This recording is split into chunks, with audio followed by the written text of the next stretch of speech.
you need to behave as if Meghan's the smartest person in the room. Well, she is. She invented jam. Yeah, that's what she believes. You need to be a yes person, but you also need to achieve the impossible. Whenever Meghan wants the impossible achieved, you need to achieve it. I mean, you need to be a magician. They don't see themselves the way the rest of the world sees them. They see themselves as victims. And, there have been glimpses recently of Harry beginning to have an inkling of how other people might see him. Nothing as yet from Meghan, but, there's always time. No, she actually told Bloomberg in an interview a few weeks ago that her haters are probably at home making her single skillet spaghetti.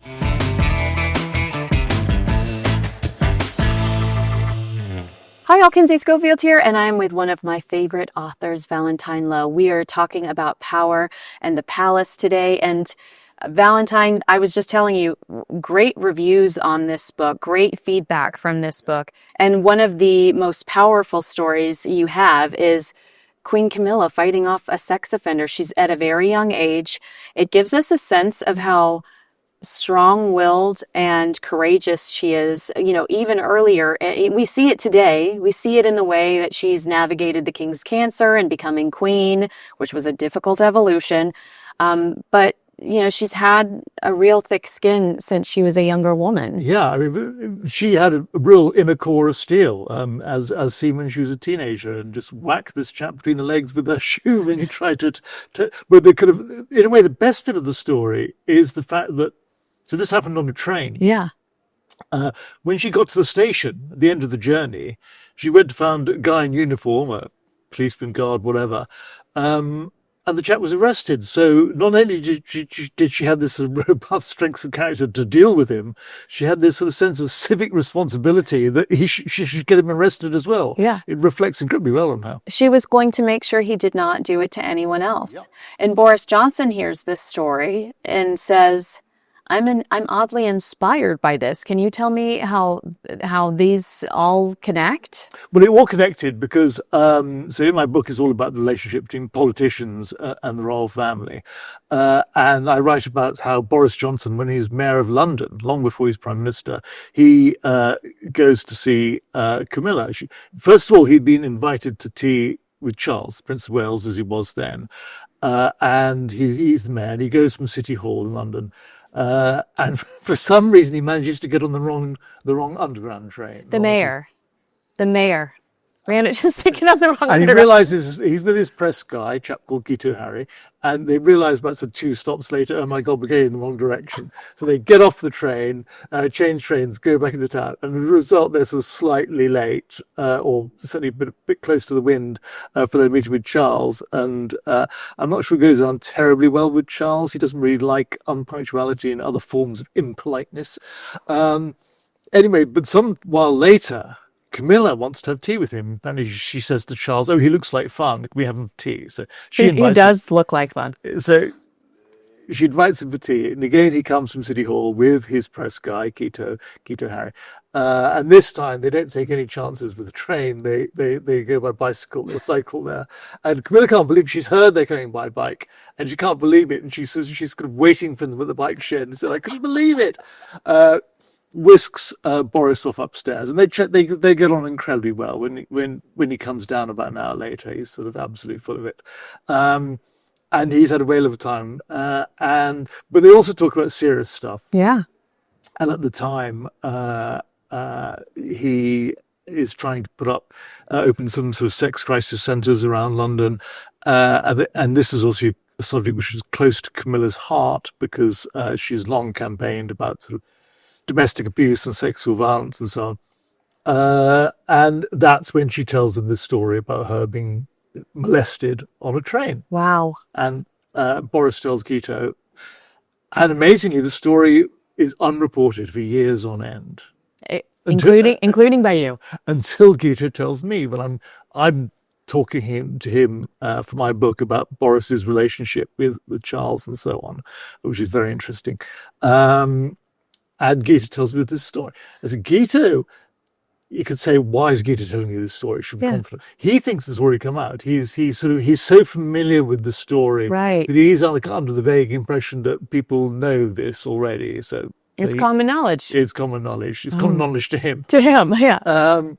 So in all kind of innocence, he tells me, I think, well, I don't think it has come out. You're right. I then, because I'm writing a book, I'm not writing a newspaper article, I then have to sort of sit on this story for a year until the book comes out, which is quite nerve-wracking. Yes. It wasn't the only story I had to sit on for a year. And when the book is serialized in my old newspaper, The Times, I'm very, very adamant that another story about the Queen, Queen Elizabeth, should be the first story of the 3-day serialization, and the story about Camilla should be the last. Because it's not so much about the central core of the book. It's not about political relationships. Right. So I thought it shouldn't be first. It should be last. And after the first day of serialization, Which is Brexit, correct? Which is Brexit, yeah. Guido drops you an email and says, it's been all over the papers.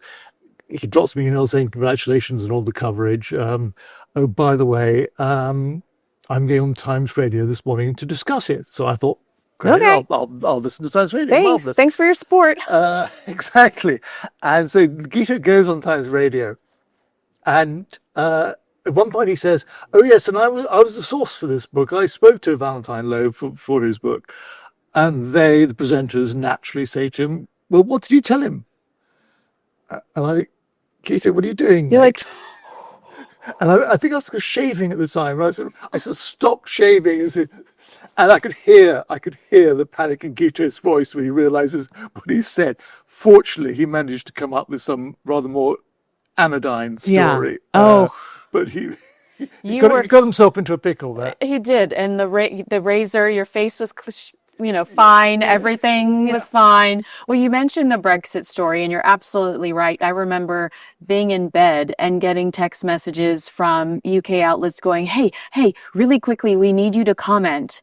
Can you get out of bed and can you comment on this? And I said, as an American, I don't really think anybody cares what I have to say about the Queen's opinion on Brexit. So I turned it down because I didn't feel like I was an authority on it. But I did find this story incredibly interesting because what we know about the Queen is very little. I mean, and maybe that's what's so magical about her, but you got some amazing insight, and it was just like one of those sly one-liners that we love hearing from Prince Philip or Queen Elizabeth.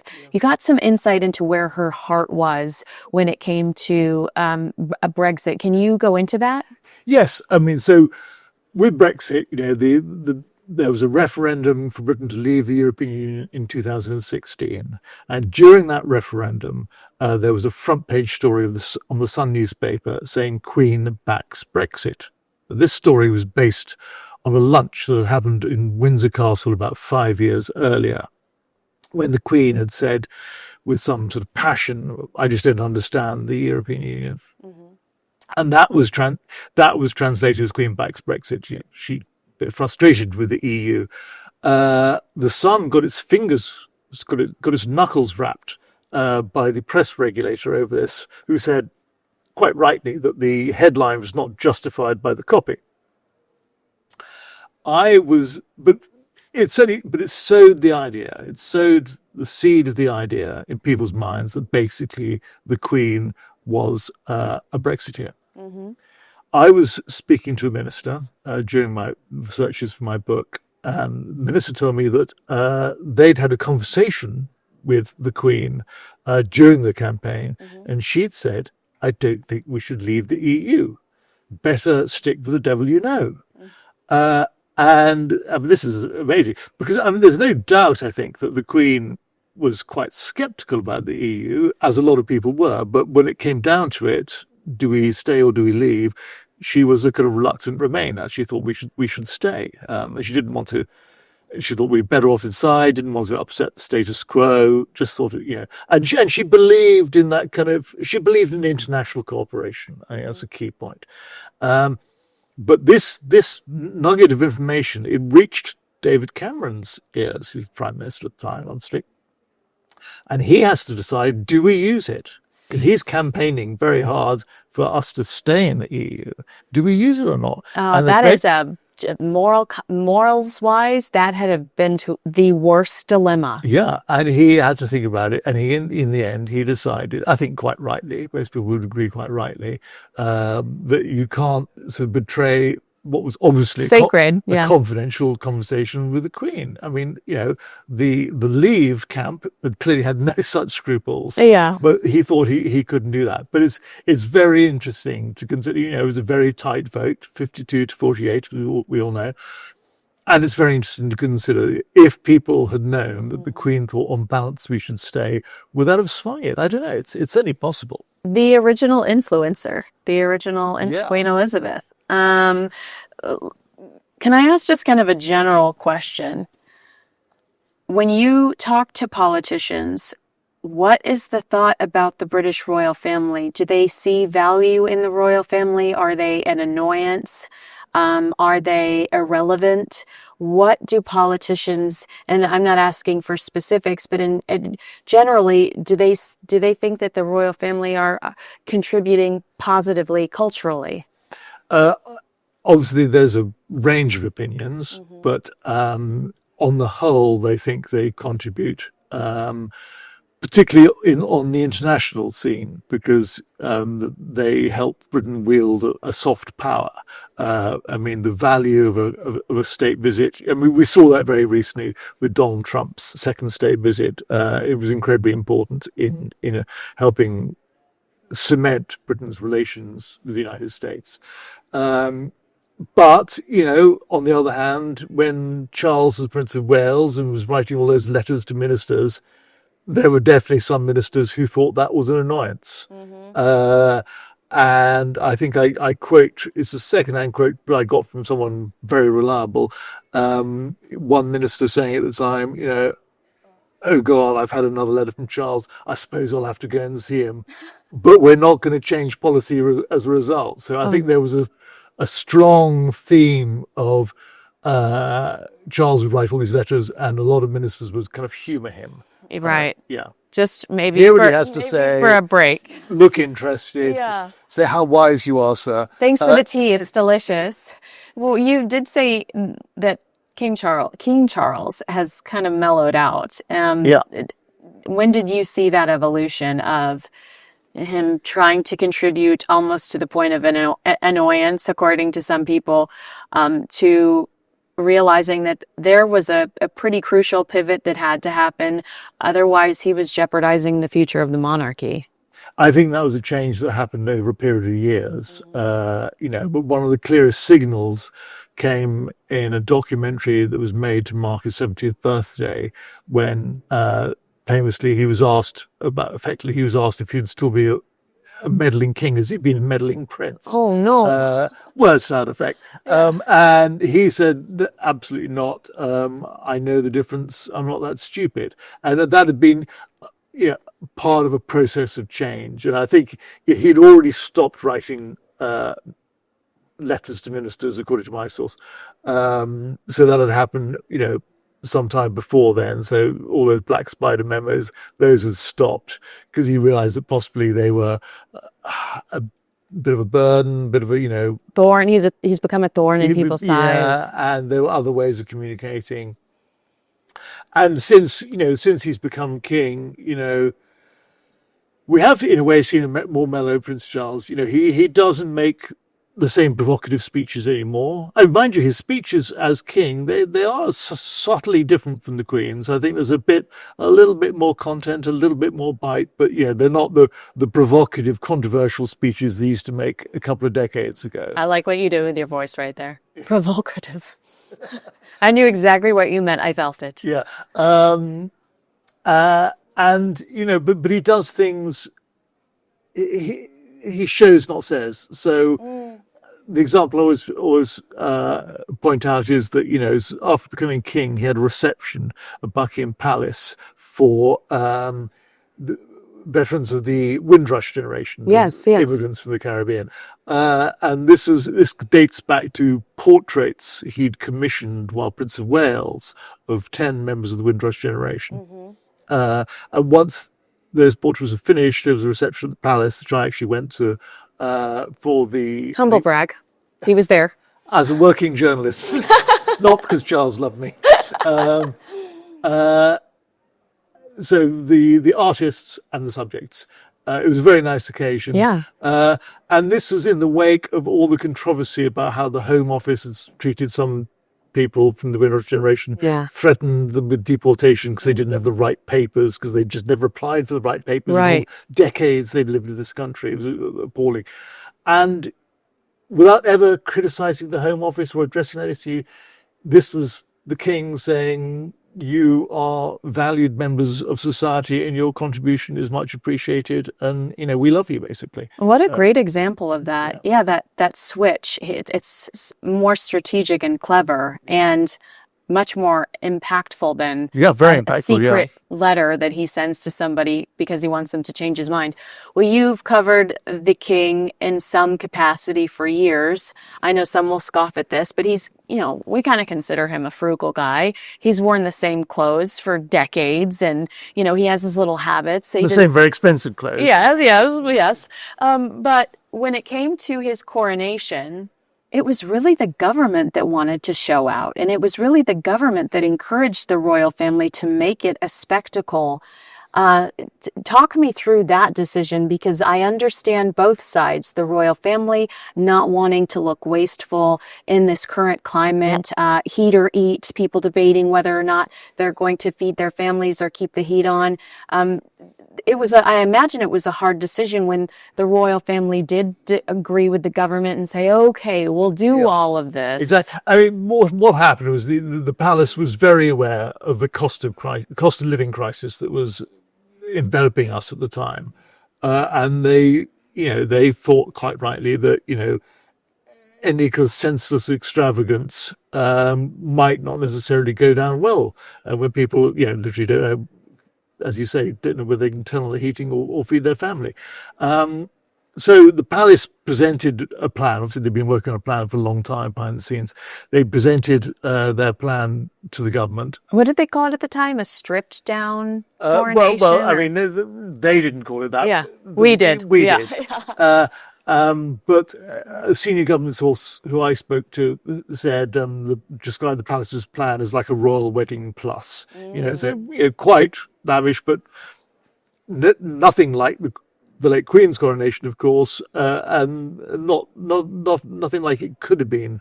And the message from the government was that, no, it's okay, you can do it a bit more properly than that, because we think people will want it. And it's not necessarily going to cost that much more.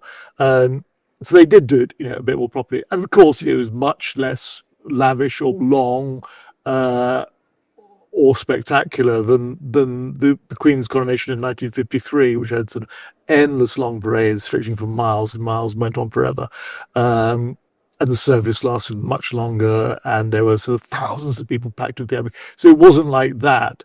But, the government definitely thought the people want to show. And of course, there will always be criticism of that. But in the end, it's down to what do the people who are sufficiently interested, who are going to watch it, what do they think?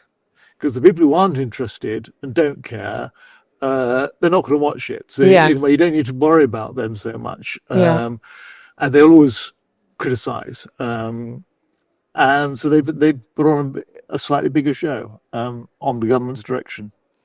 Hey guys, who doesn't want energy, metabolic, immune, and skin support? Meet Peak, a luxury brand transforming wellness with the absolute best, rare and precious plants, cutting-edge ingredients, and formulations rooted in traditional wisdom.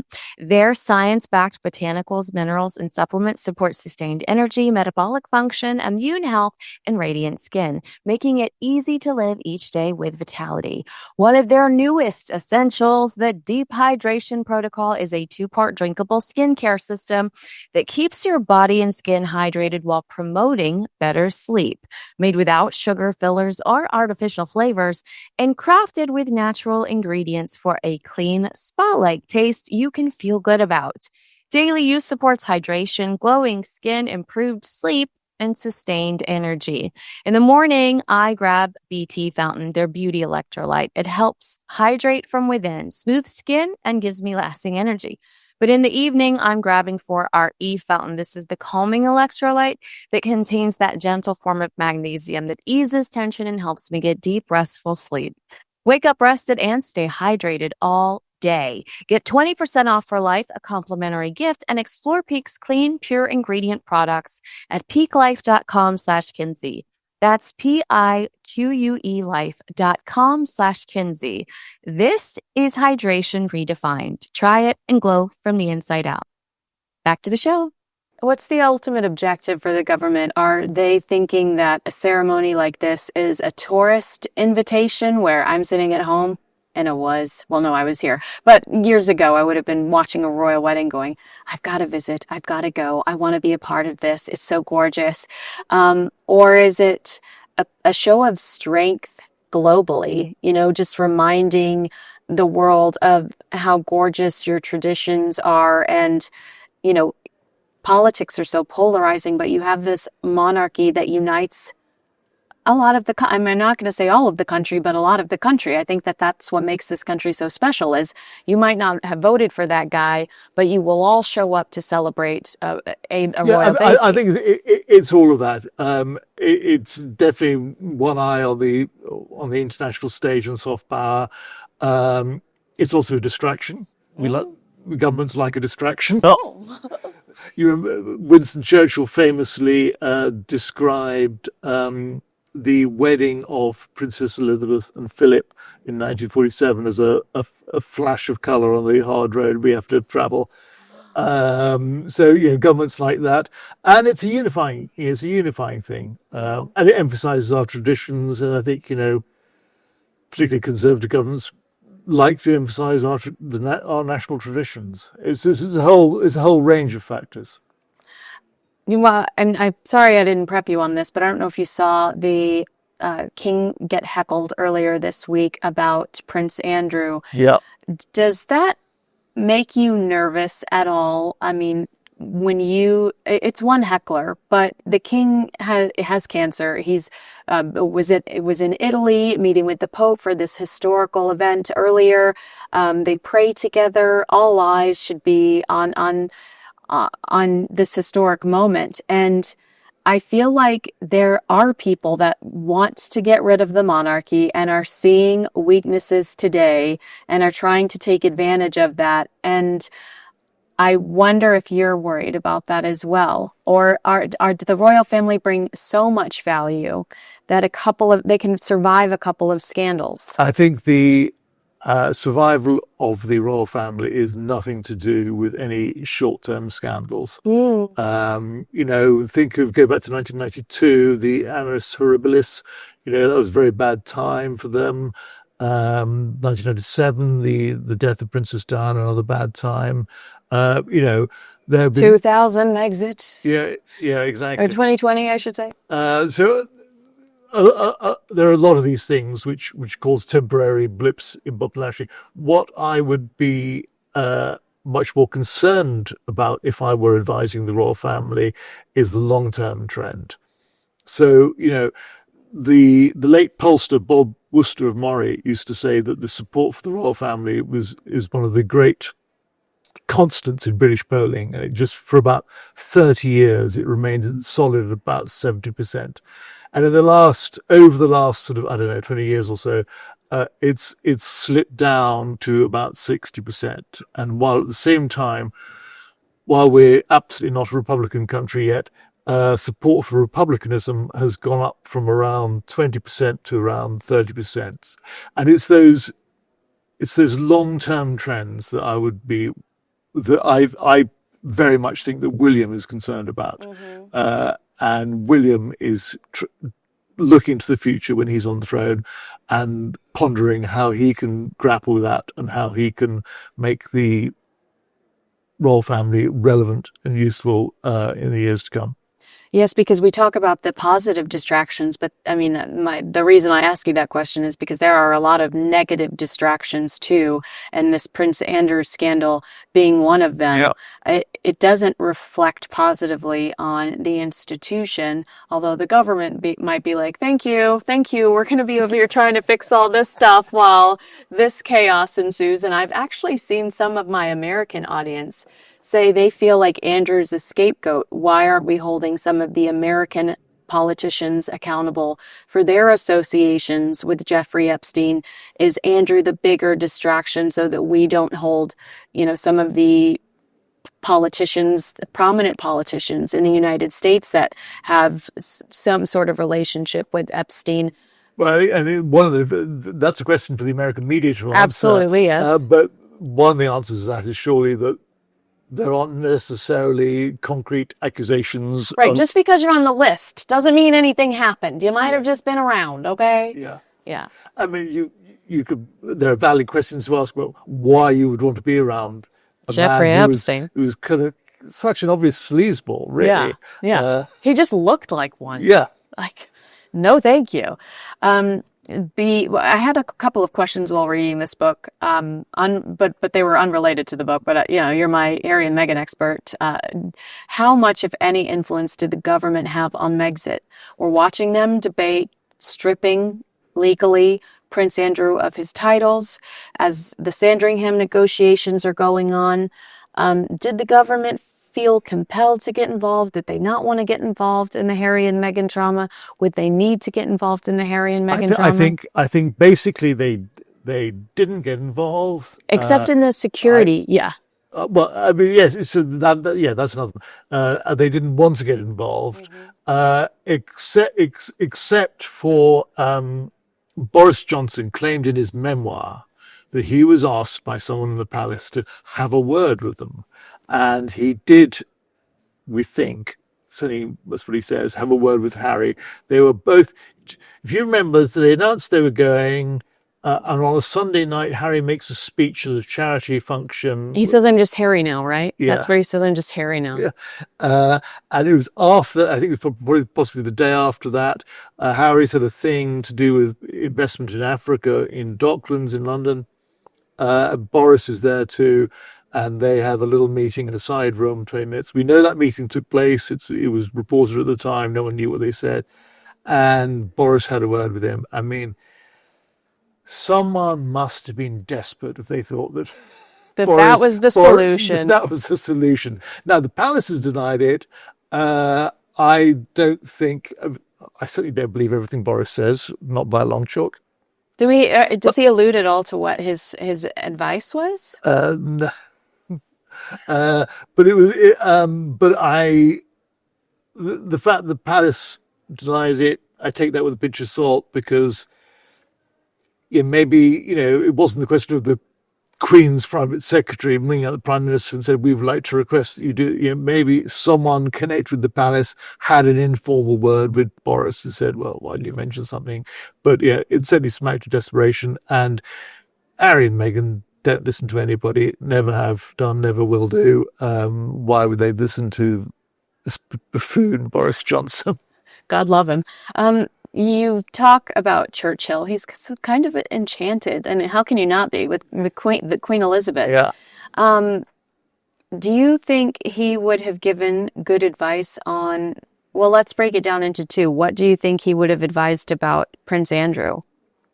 Well, it's kind of interesting because he was a great royalist, Winston Churchill. He could have believed in the institution, but he was also capable of standing up to them. In my book, I sort of detail a number of times that he had sort of roused them. I think that he would have taken quite a robust line on Andrew. Which we needed. Yeah, we needed. Yeah, we needed a while ago. I don't. He's perfectly capable of indulging members of the royal family. He indulged King Edward VIII when he wanted to marry Wallis Simpson and stay on the throne. Churchill was one of the few who sided with Edward VIII. But I think on Andrew, he might have taken a tougher line. It's a very, because I had to compare Harry and Andrew earlier today, and I thought that's tough because one is a moral issue and another's really a loyalty issue. Yeah. And so what would you think Churchill would say about Prince Harry? Would he be more lenient when it comes to Harry? Well, he might have been understanding of Harry, I think. Yeah, I mean, Wallace and Edward. Yeah, exactly. He might, but of course, Churchill later took a robust line on Edward when Edward was out, when he was Duke of Windsor, and the Second World War was on. He basically sort of kicked him out to the Bahamas to be governor there. I think he would have had an appreciation and understanding of Harry's position. Just a sucker for love, that old Churchill. Yeah, exactly. He never met a pretty lady he didn't like. Yeah. So I feel like I hound you about these rumors that follow Meghan Markle about her leadership. You're calling her Markle again. I'm Sussex rude. now. I'm Sussex now. But every time I see you, Meghan lost another important staff member. Emily Robertson is the one that she's lost most recently. She was their communications director, and she left her role a few weeks ago, but she was only on the job for 3 months. That's 12 Mondays. I mean, did she even take her coat off? That's 12 Mondays.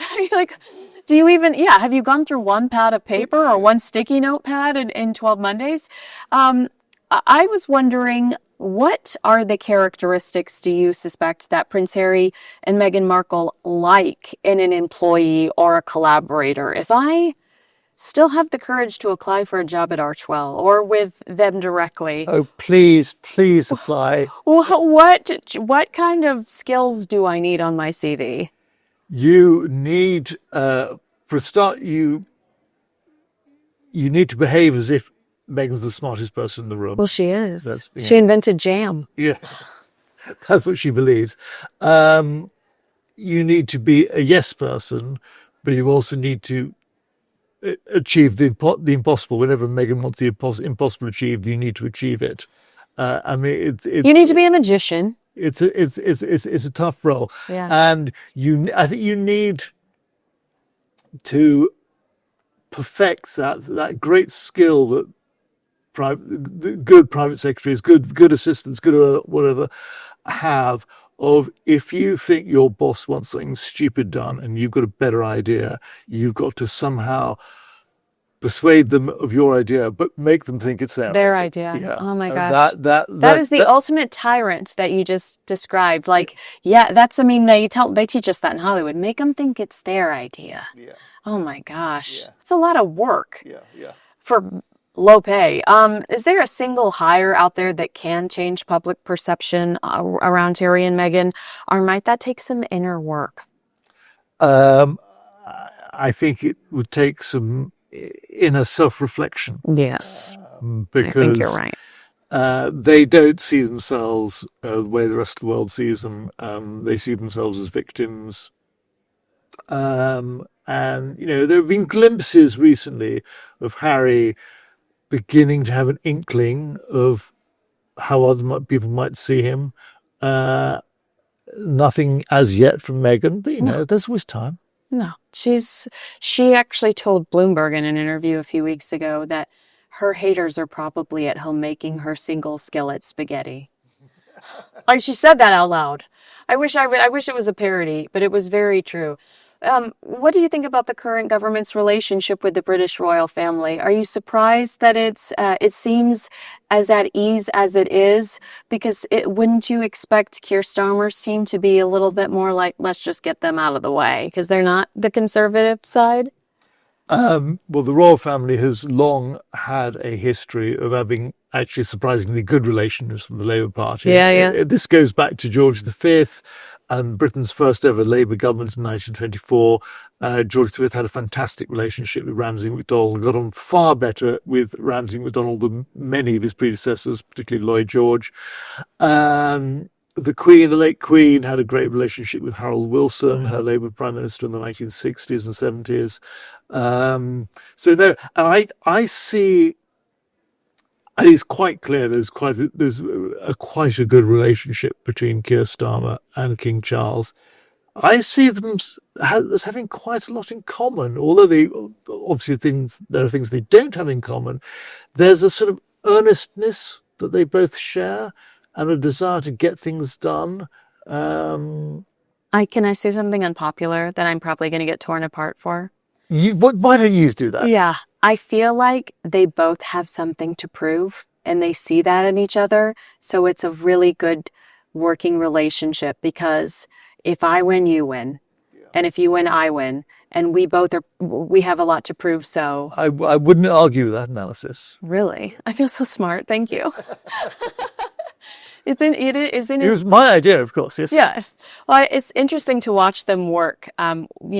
Trump, we see a lot of Zelensky, and you get the sense that they both are trying to make names for themselves and they're working on their legacy and they want it to be one of unity.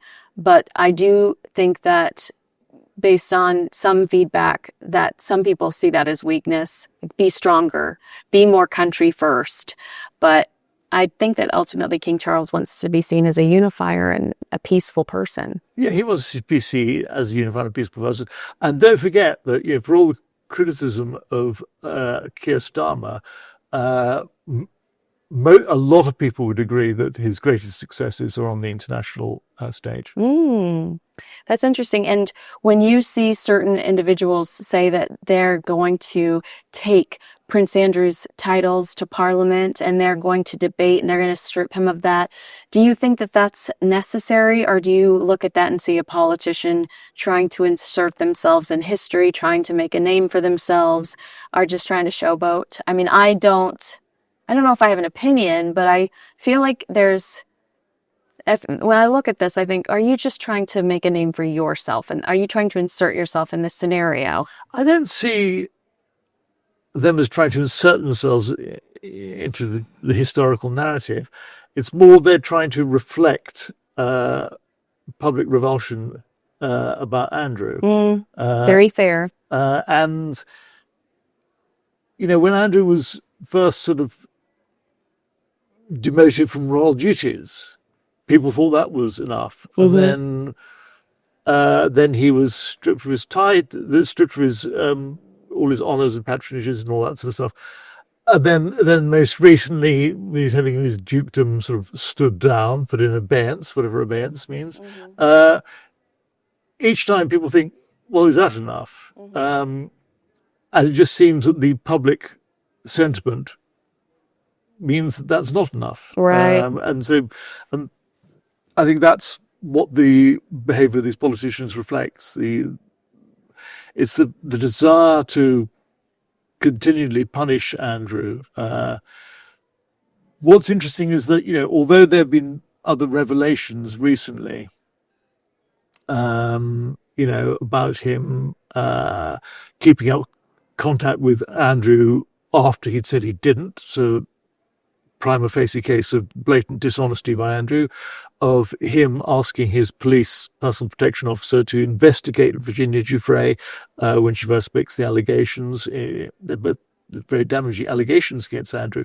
But the core point about Andrew is what he did or didn't do with Virginia Giuffre and his association with Jeffrey Epstein at all. And that has been unchanged for years. We've known the core allegations about Andrew for years. Right. The rest is all, in a sense, not window dressing, but secondary charges. Right. On a long charge sheet. It's a feeling of disloyalty. It's feeling betrayed by. Nobody was comfortable watching that BBC interview, but to have the digital footprint of dishonesty with those emails. It's, the gasoline on an open flame that some people really needed. Yeah, I just talk about betrayal in Prince Andrew. Well, implies he ever had faith in him. And you're right. I'm giving him too much there. Well, I love talking to you. Thank you for spending time with me. And I feel like you have to come back when I'm back in town, and we'll talk about whatever you've got going on in the future, because you are so busy. Did you enjoy this mix of politics and royalty? Was that a fun space for you to be in? It was fantastic fun because it enabled me. Actually, I know the answer to that because you can tell reading the book that you really enjoyed these topics. Yeah, no, it was great because I was able to explore a topic which I hadn't explored in depth before, and I think in general hasn't been explored that much in depth before, and it was fascinating. And getting people to talk to me on the subject which people don't often talk about. How did you get them to talk about this? Fantastic powers of persuasion. He whispered to them just like that. All right, so it's called Power in the Palace, and if you're in the I got mine on Amazon. I was surprised I could get mine on Amazon in the States, but they sent it to me. Well, that's fantastic. Yeah. Tell your Buy the book. Buy the book. You can read it as well wherever you are located. It's available online, and I can't wait to see what you do next. Thank you so much for spending time with us, and thank you for letting us pick your brilliant brain. You're very kind. Thank you very much. Lovely talking to you. All right, we'll see you again next time.